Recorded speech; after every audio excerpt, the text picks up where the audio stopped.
Krishna explains, the first step is to identify where the enemy, lust, is hiding. Back to the verse. He's explaining that the senses, the mind, and the intelligence are the sitting places of this lust. So Krishna directly gives us the answer to where lust is hiding. So think of lust as the conqueror. The conqueror, if it really wants to control land, it needs to think of the most strategic parts. So the lust has conquered the mind and the intelligence, whereas it's influencing the spirit soul. So Prabhupada explains that the mind is the center of all the activities of the senses. And when we hear about sense objects, the mind becomes filled with ideas of sense gratification. An example would be from the moment you wake up in the morning, you're just filled with a bunch of thoughts like, oh, I don't want to go to school today, maybe I'll skip, or tell my dad that I got sick or something. There's the thoughts that you get in the morning are all to gratify your senses. You're not thinking about, I want to go to work today. I don't think anybody wants to go to work, Or when I'm chanting, I tend to be focused for half a round, and the other half of the round, I've never thought about so many things in my life. And there's so many things that I probably wouldn't have thought about on a normal basis either. Things from 5 years ago, I just randomly think about it while I'm chanting. So once the mind becomes filled with those ideas, the mind and the senses become the sitting places of the lust. Prabhupada further explains that the intelligence, after it's been taken over by lust, becomes the capital of lustful propensities. And the lusty intelligence then influences the spirit soul. And once the spirit soul is influenced, it acquires a false ego that I am the body, I am not the soul. And it identifies itself with matter, mind, and senses. Prabhupada quotes that a human being who identifies this body made of 3 elements with his self, who considers the byproducts of the body to be his kinsmen, who considers the land of birth worshipable, and who goes to the place of pilgrimage simply to take a bath rather than meet men of transcendental knowledge, there is to be considered like an ass or a cow. So he names 3 elements that that the spirit soul tends to give a false ego to. Considering the byproducts of the body to be his kinsmen, thinking that my children and all the people I love they make me up as a whole. Without them, I would be nothing. Or you could take it literally and I have really nice long hair, but once I cut off my hair, I'm not me anymore, And he also says, one who considers the land of birth worshipable, and one who goes to the place of pilgrimage simply to take a bath rather than meet men of transcendental knowledge. He explains that, if we were to go to Vrindavan, going there just to see the Yamuna, not go to any temples or not go worship the deities, just to see the trees and the beautiful culture in India, No, we should go there to grow a spiritual knowledge. And once the spirit soul acquires the false ego, it becomes addicted to enjoying these material senses, and then later mistakes these material senses as true happiness. Okay, Bhagavad Gita 3.41.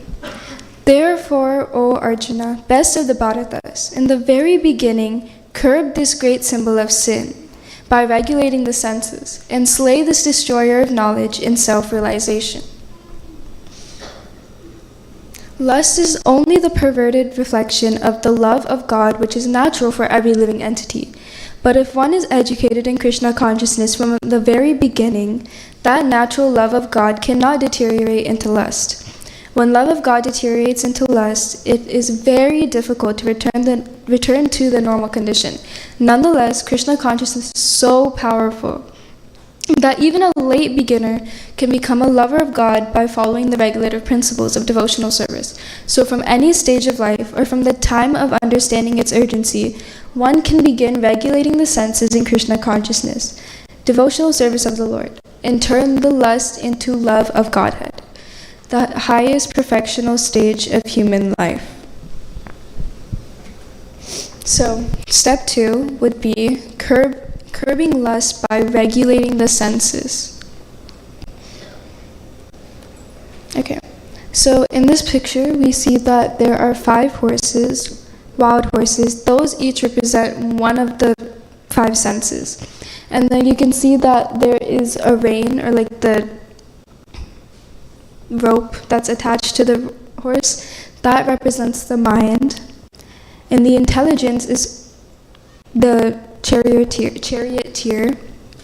And then the individual, or the spirit soul, is the passenger.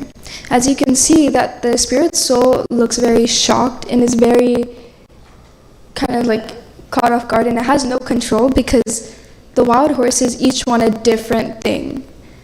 One of the horses wants to see something, the other one wants to smell a certain something, hear something, and then touch something and eat something, you know? So Prabhupada says that although the intelligence is supposed to control the mind, sometimes the mind can become so powerful and so stubborn that it ends up controlling the intelligence. And as you can see, the horses are not going in one direction. They all want something different. If they, think of it as like a classroom. If you want to control your classroom and you give each student a different thing to do, like Nitai, do your homework, Danush, go outside and play, and then Soham, do the classroom, you know? You're not going to be able to control them because they're all doing something different. But if you were to have them all do the same worksheet quietly, then you're going to be able to control them. And just like that, we should regulate our senses around one unified idea, or in this case, regulating our senses to be centered around Krishna consciousness. So, on that note, what is one way we can regulate the eyes?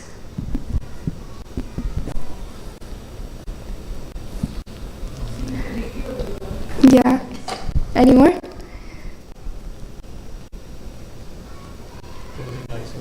Closing the eyes for chanting. Yeah. I think that's mostly it. I said admiring the deities. You can also read the scriptures, you know? And as he said, closing your eyes while chanting. So what's one way we can regulate the nose?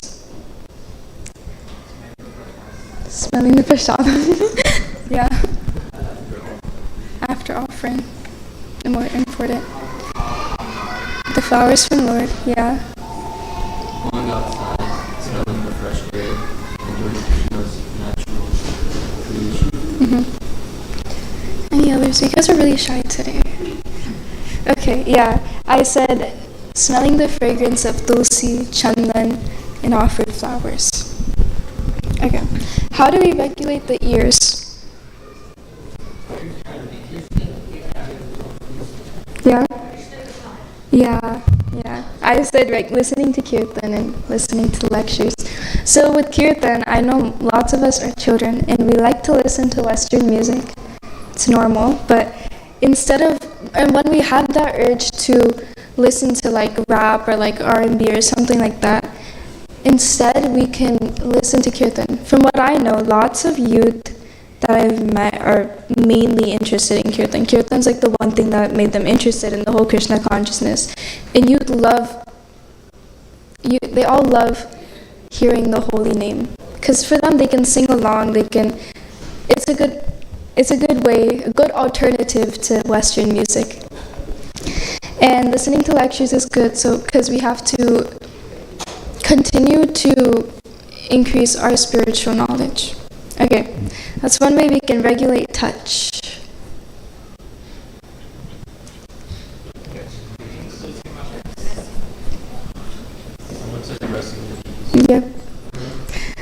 Yeah, I put doing deity service, chanting. Doing deity service could be, dressing Prabhupada. I know they do that in the mornings, and dressing the deities, doing arati, touching the lotus feet of Maharajas or spiritual masters, and chanting. Chanting is the most important. What's one way we can regulate the mouth?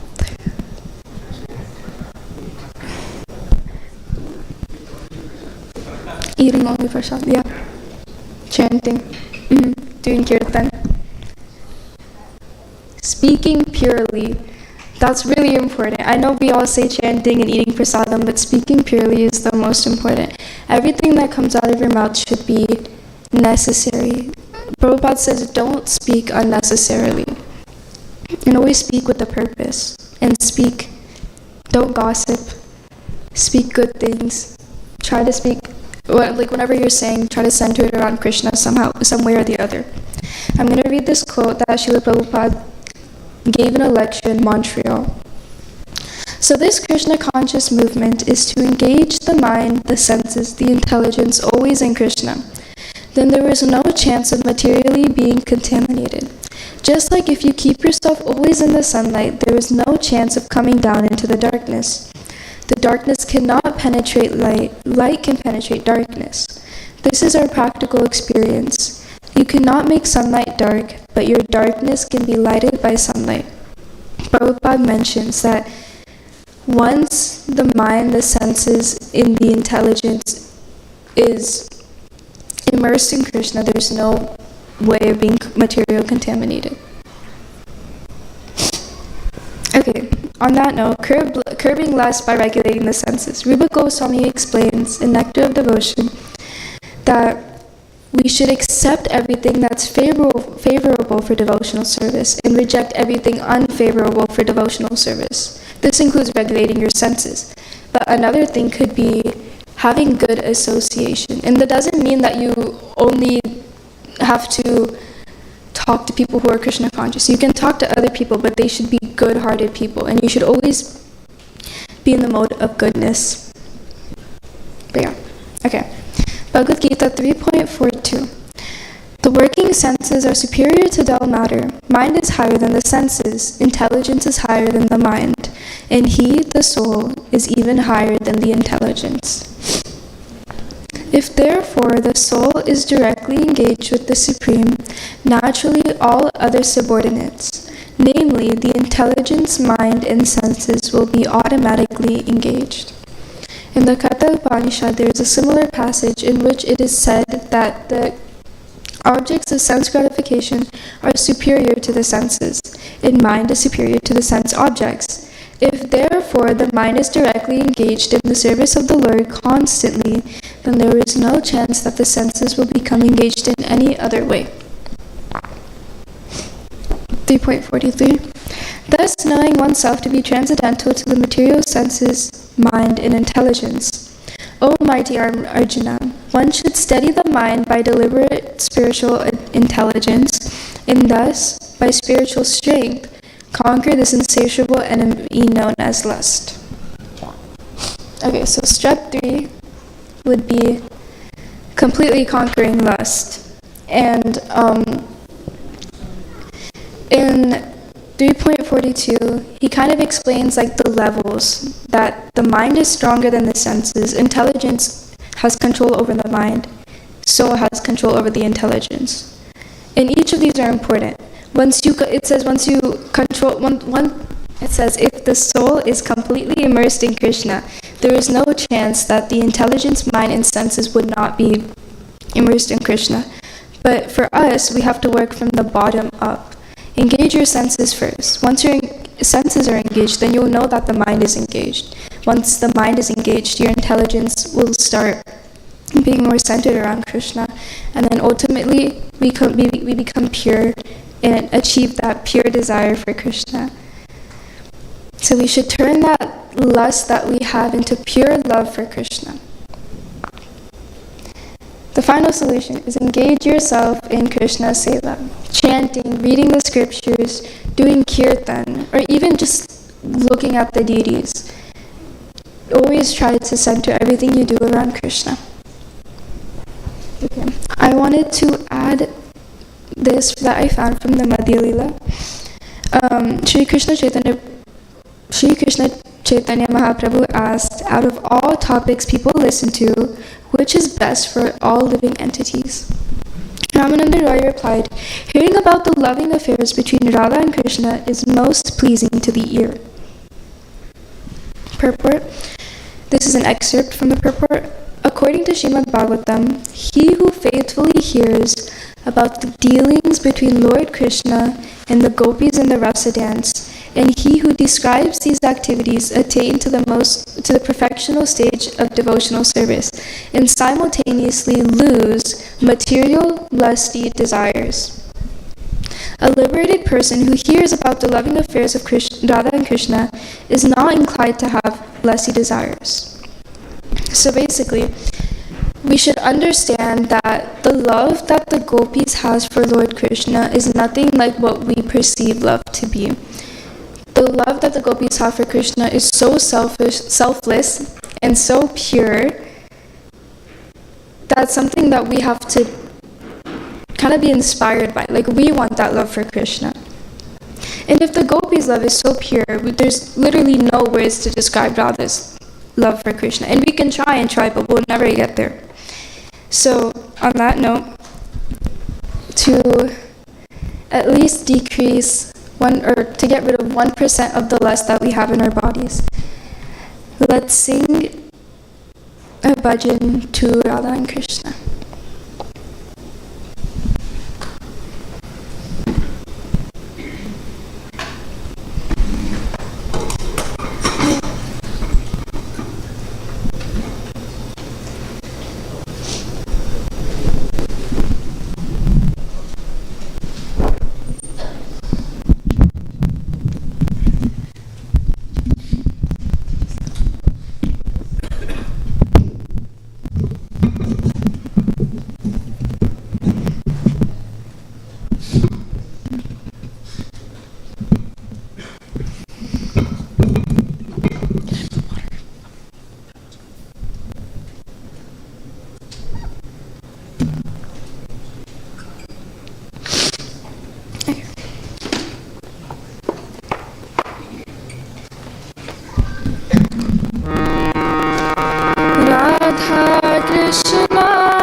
Couple, Shri Shri Radha and Krishna, is my life and soul. In life or death, I have no other refuge but them. In a forest of small kadamba trees on the bank of the Yamuna, I will seat the divine couple on a throne made of brilliant jewels. I will anoint their dark and fair forms with sandalwood paste scented with kuya, and I will fan them with the chamara whisk. Oh, when will I behold their moon-like faces? After stringing together garlands of malati flowers, I will place them around their necks, and I will offer tambula scented with camphor to their lotus mouths. With the permission of all the Sakis headed by Lalita and Vishaka, I will serve the lotus feet of Radha and Krishna. Narottama Das, the servant of Sri Krishna Chaitanya Prabhu, longs for the service to the divine couple.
Nirakule Keli Kadambera Mana Ratana Vedira Upa Boshaboduja Ratana Bedira Upara Boja Bodujana Shama Gauri Ange Diva Chandane Raganda Shama Gauri Ange Divo Chandane Raganda Chamara Duravo Kabe Teri Mukha Chandra Chamara Dulavo Kame Heri Mukha Chandra Radha Krishna Prana Mora Dugala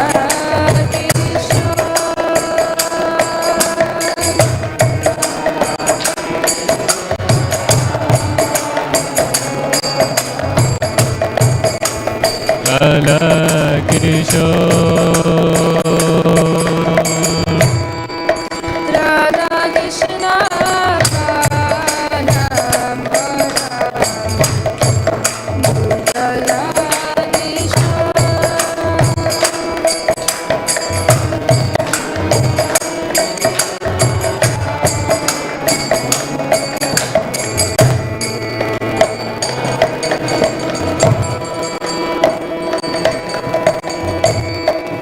Gatiya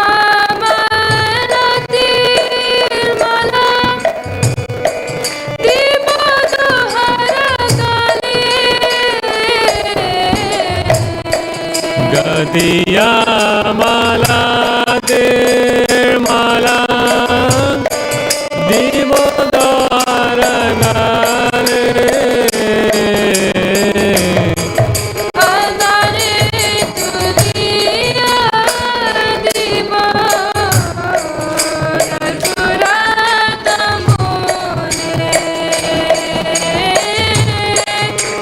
Adare Duliya Divo Karpura Tambule Nalita Vishakadi Jata Sakhi Vrinda Lalita Vishakadi Jata Sakhi Vrinda Agnaya Kori Basiva Charana Ravinda Agnaya Korivo Seva Charana Ravinda Shri Krishna Chaitanya Prabhu Dasaranu Dasa Shri Krishna Chaitanya Prabhu Dasharanu Dasa Shri Krishna Chaitanya Prabhu Dasaranu Dasa Shri Krishna Chaitanya Prabhu Dasera Anuda